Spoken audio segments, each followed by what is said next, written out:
Hello, my name is Leyla Angelidis. I'm a member of Open Hearts Big Dreams, which is focusing on literacy, art, and technology projects all throughout Ethiopia for K through 12 kids to help create more opportunities for them. Leyla Angelidis was 3 years old when she became concerned about the lack of children's books in her native home, Ethiopia. The little girl, who was adopted as an infant and taken to America, decided to make a difference after hearing about the problem. "That's not fair and we need to fix it," Layla told her mom, Eleanor, in Seattle. I learned that kids in Ethiopia don't really get to learn to read with the same amount of joyfulness and colorfulness that are in the books that I got to learn to read with, so I thought that was very unfair. Layla has been showing her maturity throughout her childhood. Now 12 years old, the young girl has grown into the beacon of the Angelidis household, lighting up the home with her humor, excelling in school, and always proving her thoughtfulness. Good evening, I'm Darren Asatchu. I love to read, so when I heard that some kids in Ethiopia don't get to learn to read, my heart broke. Ethiopia is a beautiful country and home to 109 million people, half of whom cannot read. One of the reasons so many people can't read is the lack of early reader books. That to me is unimaginable because I cannot remember a time when I was not surrounded by more books than I could read.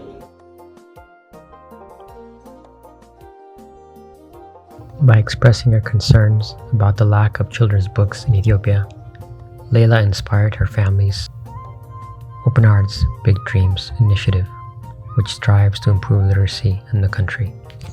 Hey, carrot, yum! Carrot, can they get it? But the carrot is too big. Grandma can't pull it out. It's carrot can aziu gazifi. نحقوي كتنقلو أي كالتن. Help! حجزوني. God comes to help. حنت تقال كتحجز مزيا. Chicken comes to help. حنت دارها كتحجز مزيا. Cat comes to help. حنت دمو كتحجز مزيا. Oh no! The big carrots stay stuck. أيتخالن. إتي جزيف كاروت كنقال أيتخالن. حجزوني. The tiny mouse joins in. دقيق أنجوا تسمبرا. Top, top, top. wetete, سحبوا. Out pops the carrot. إتي كاروت تنقلو.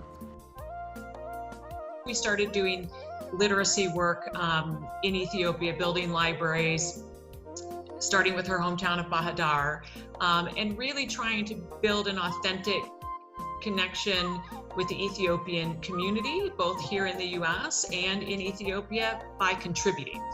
My parents are both teachers, my husband's a teacher. We are, firmly on board with Mandela's quote that education is the most powerful weapon, and I really like the fact that he used the word weapon because it is a weapon, a nonviolent weapon to change the world. Open Hearts Big Dreams Ready Set Go Books program creates and distributes books specifically made for children in Ethiopia, featuring Ethiopian characters and written in several Ethiopian languages, as well as English.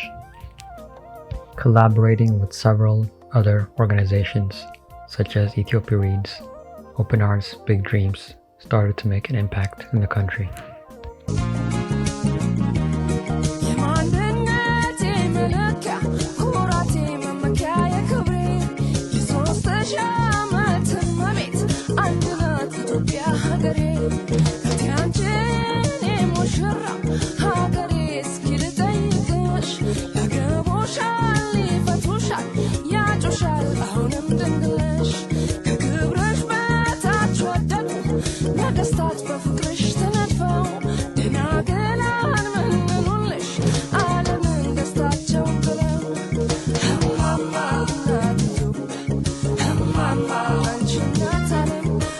Mama,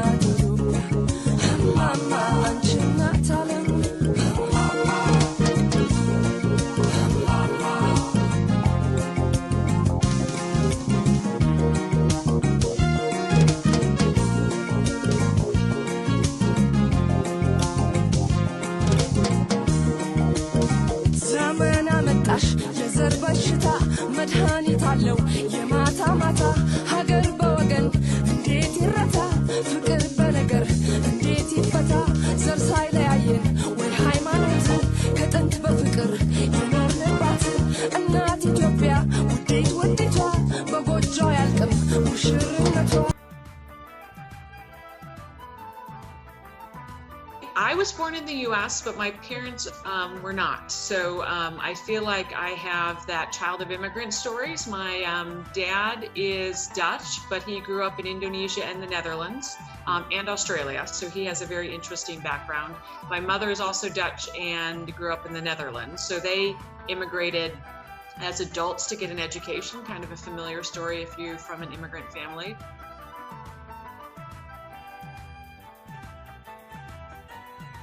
My husband is Greek, and we have two biological sons too, so I have 3 children total. And between my parents and my husband, we had always connected our family and our children to the various cultures that we share. We view ourselves as a multicultural family. The family's experience with different cultures fueled their desire to bring even more diversity into their home. So they traveled to Ethiopia and adopted a 6-month-old baby named Layla.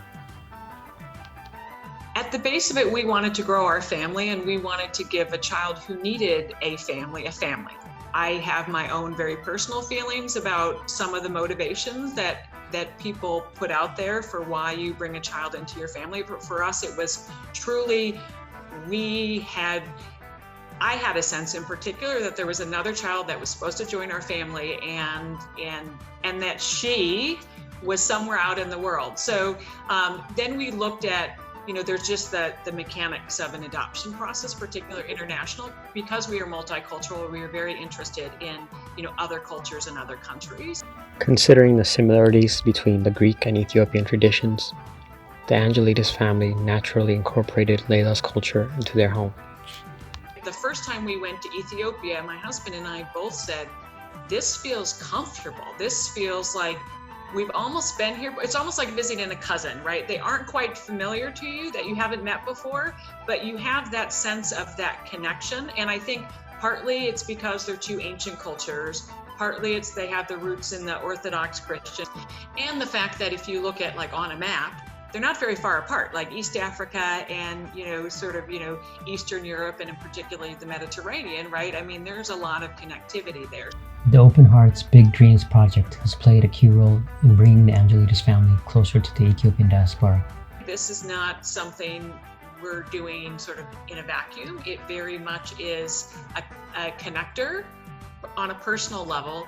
And then we really have learned that connection between the diaspora and those who have stayed in country, again, having experienced that through our own cultures, I think that connector through language and culture and stories has been a really powerful motivator.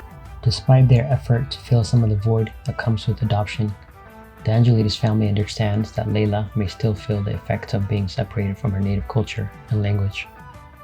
We can't replace those. You can't make up for them, but you can put other things to support so those losses aren't just a gaping hole. Like, can those losses contribute to something else? And I think that was our goal. In Ethiopia, not all kids get the chance to learn to read. I view this gap as a big scary lion, or mbasa. An Ethiopian proverb says that when spiders unite, they can tie up a lion. So, if we unite, like the spiders, we can tie up this lion and make it so that all kids get the chance to learn to dream with their eyes open. So, like I said last year, give until it hurts, and then give a little more. Thank you.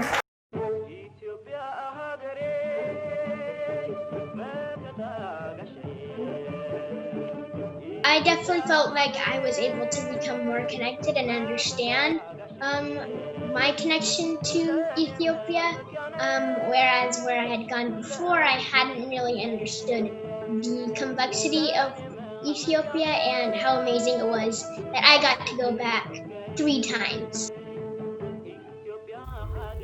Children around the world are also reading the Ready, Set, Go books, and appreciating Ethiopian culture.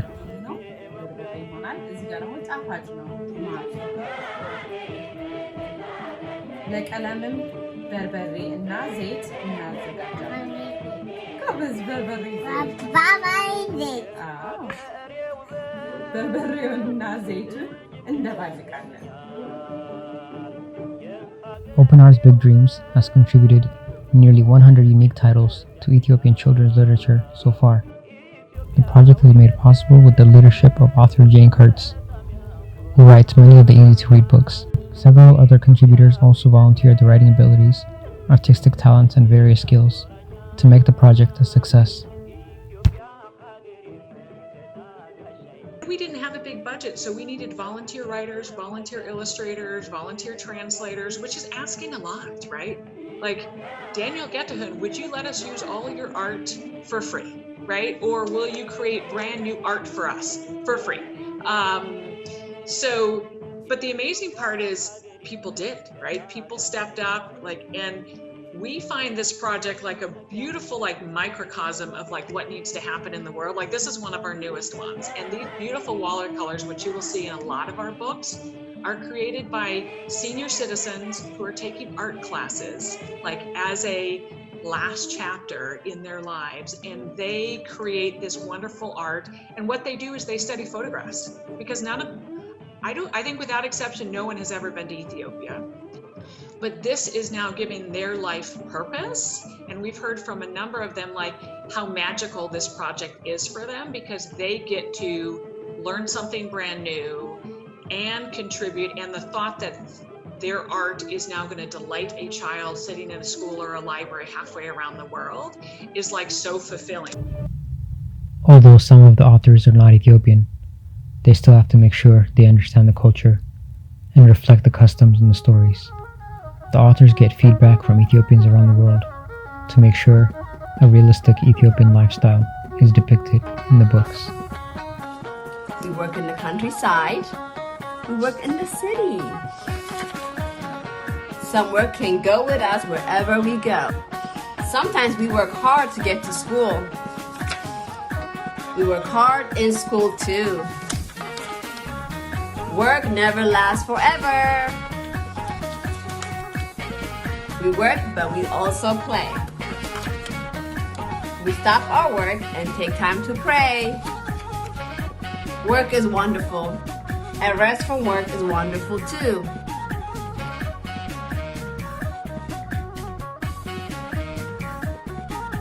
I knew a little bit about self-publishing, I say enough to be dangerous. So I said, we can do this. We just need to bring it on the self-publishing platform. We'll make Kindle versions. I think what I learned over time is to be very intentional, right? There's more choices than are presented.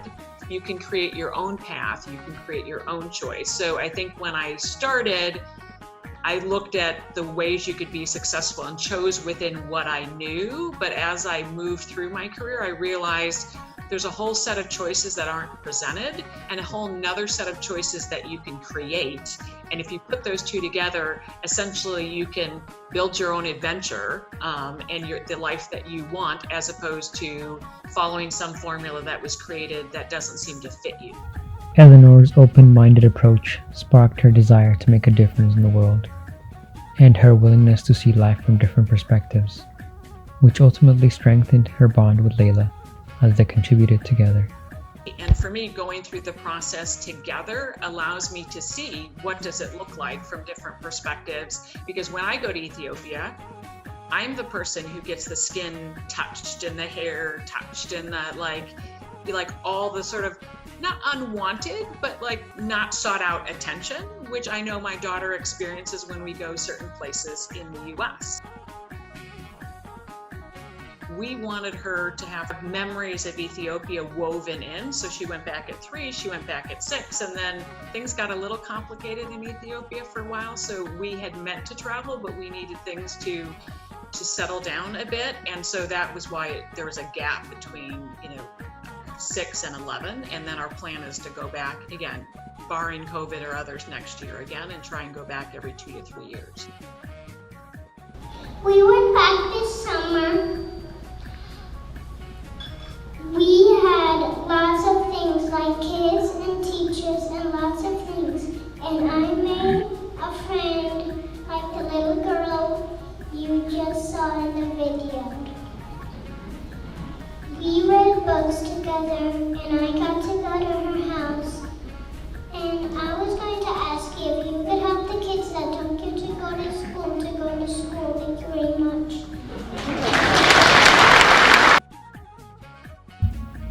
The family strives to make Layla feel at home when she is back in Ethiopia. But it's a tall task for any person, especially a child who doesn't speak the country's language or fully understands the culture. And she's taking Amharic classes, but like I've taken Greek forever. It's really hard when it's another alphabet and completely different sounds. So there's no guarantee that she'll be able to like get language that way again because we don't speak it in the home. But if you can go into your hometown, like where she was born in Bahadar, there's a school called Yehunie 21 that it has a library that has a plaque that this is a gift to the kids of Bahadar from another kid who was born in Bahadar, that she can go and there's a place that has, you know, her contribution to her own community, which we all make if we stay. So our goal was really to help her feel at home and to feel like she didn't lose everything.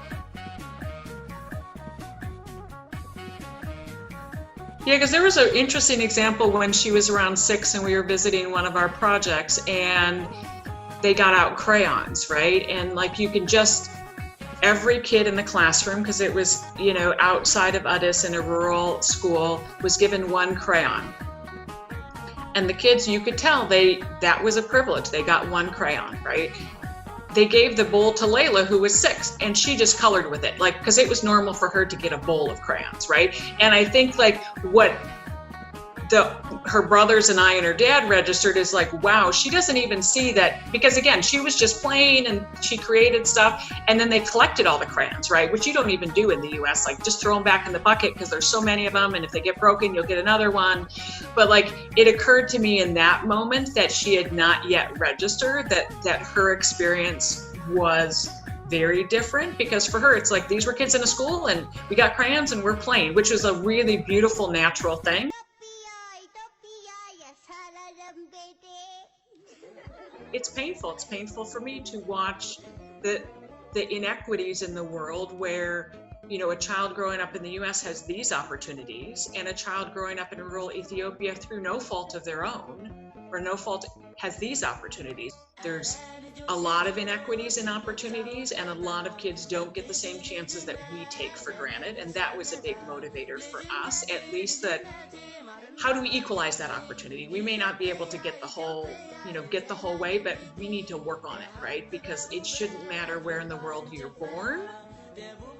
That shouldn't determine what opportunities you have.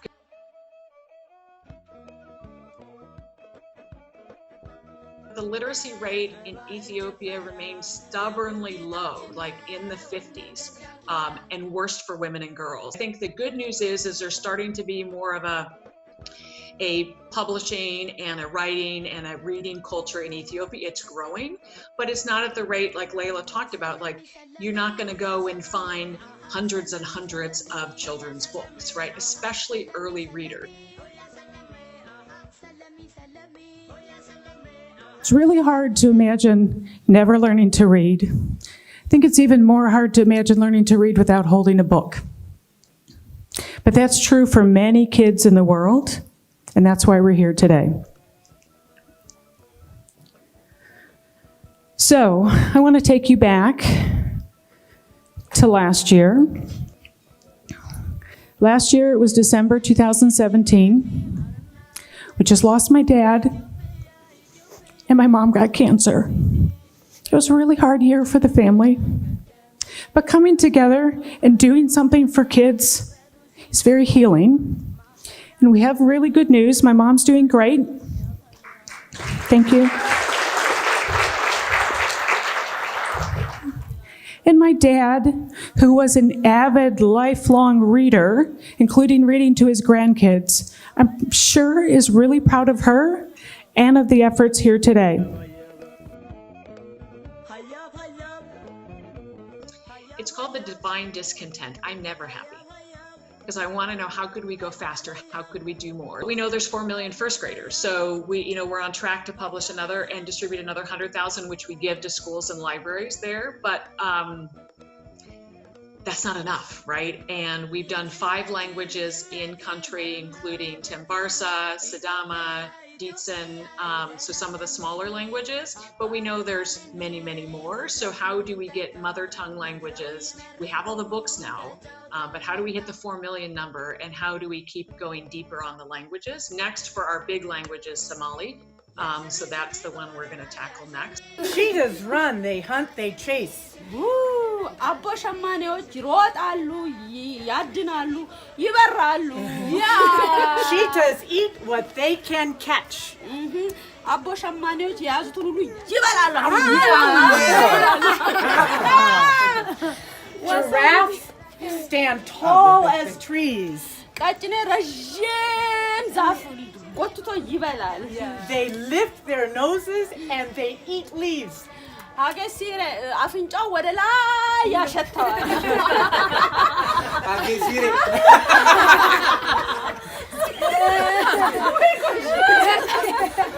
Elephants stomp, they roll in mud.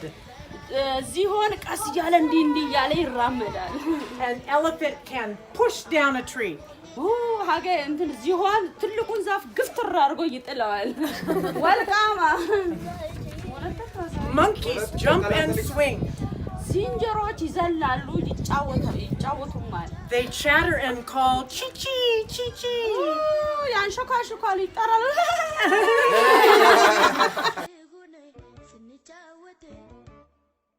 I love making new books.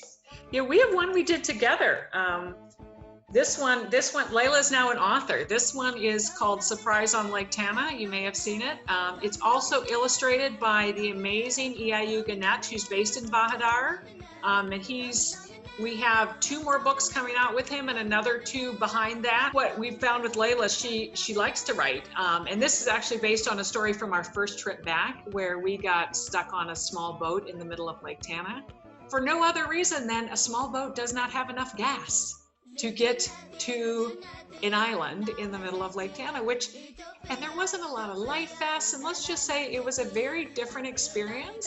And because there's a bit of a language barrier, we weren't entirely sure why we were stuck in the middle of the boat, and we were all trying to figure out if swimming was going to be required. And our guide had just told us about the hippos in the lake, so swimming seemed like a really bad idea.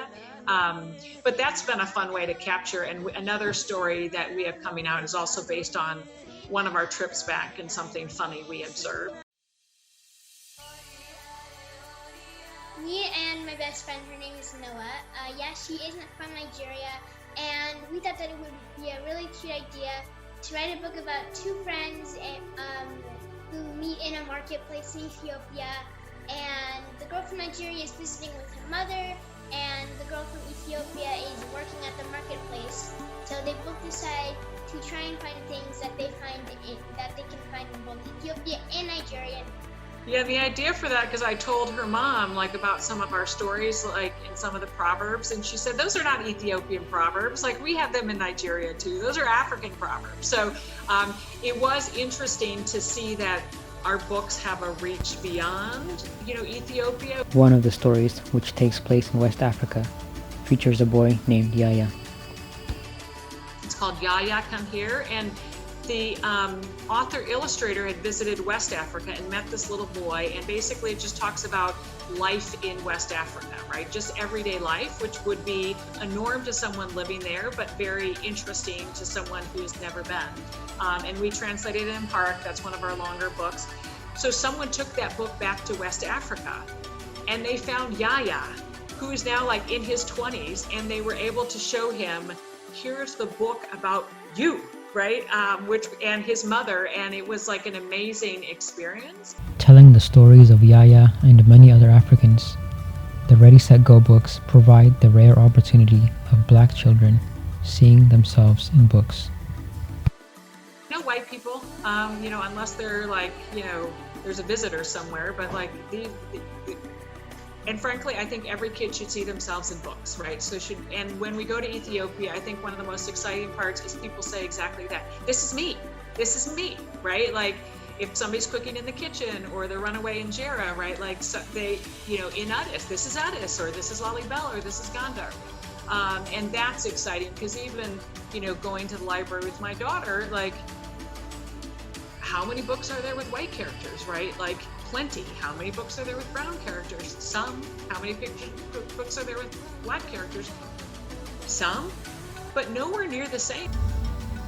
The project, which started off as an effort to address literacy concerns, has become a valuable initiative in a time of global outcry for social justice. That is a big part of our goal now as we watch what's happening around the world, that part of making things more equal is increasing Black literacy, increasing Black stories, and kids see value when they can see themselves, right? You see what society values when you see who's on the cover of a book. Like we put girls on the cover too, right? Like how many of them are boys? And if you're not careful, it's really easy to do, right? Because a lot of stories do feature like it's sports or, so that was a big goal for us. And this one too, like very inclusive, hijab, no hijab, right? Like we make everyone is valuable, whether you have a certain religious belief or not. And we want every kid to go through and say, that's me, right? Like that's me somewhere in the book.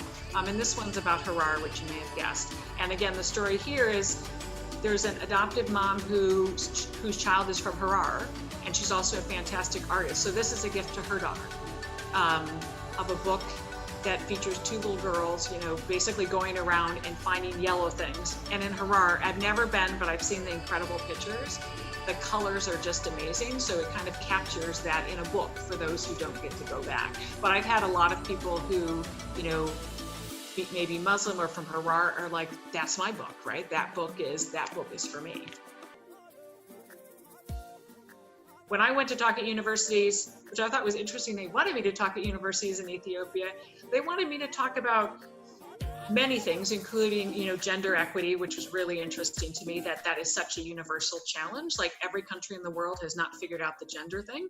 And literally when I went to university, you know, hundreds of people showed up and I thought like, what do I have to contribute? But I realized like, this is where we're the same, but also to talk about, you know, career development and being an entrepreneur and creating your own opportunities, because the jobs are not with the government and the not-for-profits anymore, and universities are struggling to prepare their graduates for jobs, right, that may or may not even exist. So that the goal there is really how do you create opportunities and platforms. As part of its effort to expand opportunities, Open Arts Big Dreams is organizing coding classes for girls in Ethiopia and supporting other technology initiatives. That has been a whole nother area of focus, and we were semi-finalists and we're waiting to hear back from the U.S. Embassy if we will get awarded a grant to expand the remote training classes that we already did at Jimmy University and in Bahadar with different volunteers, and essentially all the trainers, with the exception of a few volunteers we have in country, were in the US. So everything was done remote, and we did coding competitions. We did a intro to HTML type of class, but also a train the trainer where people they had a background, but it was training them to apply it in a way that, you know, large global tech companies would expect. With the experience Layla has gained from contributing to her home country, she is set up for a bright future. That could mean a future in writing, or a number of other options. I do really like writing. I like to write just random books like on the side. Not all of the books that I write I like share about, just because sometimes I just sketch things, like do a quick little draft, because I just like creating things, and I would love to be an author. I would love to be an author, but yeah, it's really hard to be successful with being an author. So. She also loves to dance and play basketball and be a teacher. So I don't know if she'll be a lawyer like mom, but yeah. She called me a boss lady once. It's the only person that she's like, Mom, you're a boss lady. And that was like the best compliment anyone has ever given me. And I wouldn't like it from someone else, but from my daughter, that was pretty cool. No, we're pretty sure that she will be one of those fortunate kids that has lots of choices. And I think it's a matter of sort of figuring out what you want to do. Although Dad is a math teacher and my dad was a math teacher, I don't think she's going to be a math teacher. She's good at math, but not her favorite.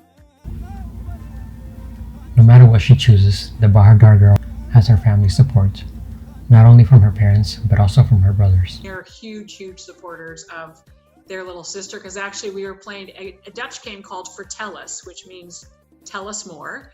They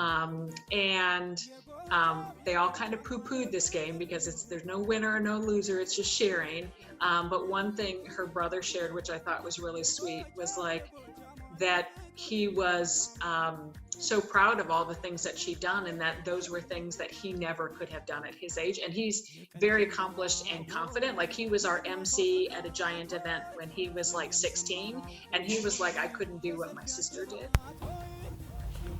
Even as the little sister, however, Layla has always been able to hold her own.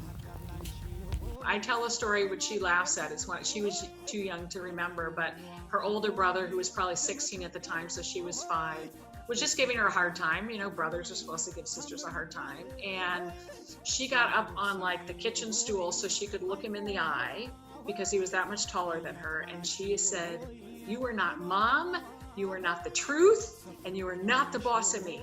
And it was like priceless. And I shared with some friends who said, like, I want that on a t-shirt. You're not mom, you're not the truth, and you're not the boss of me.